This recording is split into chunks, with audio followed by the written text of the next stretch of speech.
In this video, I'm going to do the best I can to provide you with an answer to this age-old question: why do some boards warp and others don't? And of course, this is a big problem when we're looking at wood stair treads, 2x4, 2x6, 2x8, and even 2x12 stair treads. What in the heck causes one to warp and the other not to?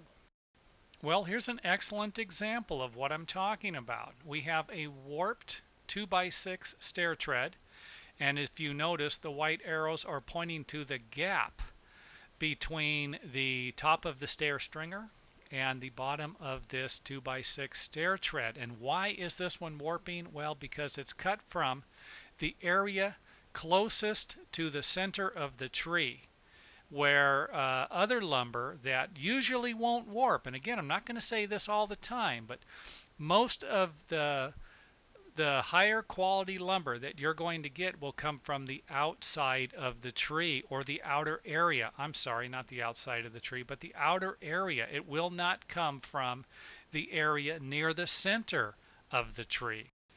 In the next picture, you can see exactly where the center of the tree is located on these treads. And of course, you can look at the other treads next to them which do not have a center mark or this little dot near them or even in them. And realistically, they remain relatively straight. Now, here's what I'm talking about.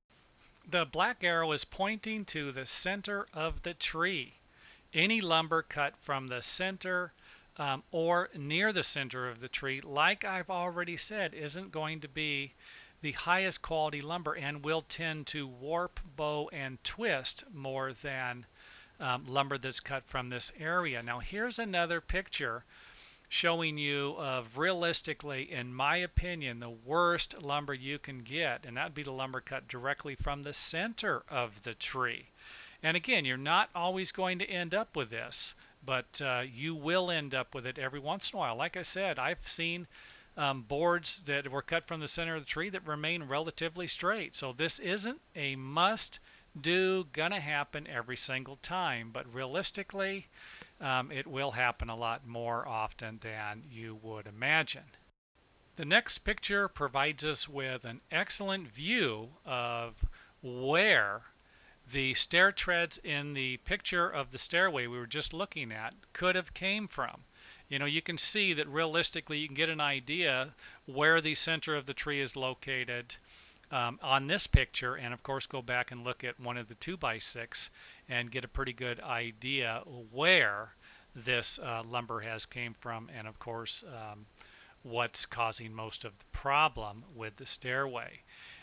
Here's a picture of the outer area. Let's just say that you had a 2x6 cut from this area.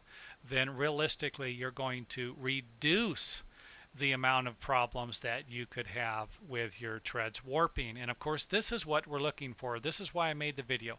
If you go down to your local lumber yard or home improvement center, make sure that when you're selecting the lumber for your stair treads, that it does not have the center of the lumber in it anywhere. And of course, this, like I said, this video is only meant to reduce the amount of problems. I am not about to suggest that any lumber you get from the lumber yard that was cut from this area and does not have the center of the tree located in it is not going to warp. It could warp and twist also. This way, you're just reducing the possibilities or the amount of problems you're going to have. And again, that's the purpose of this video, to provide you guys with another way to reduce some of the problems you could have with wood stair treads.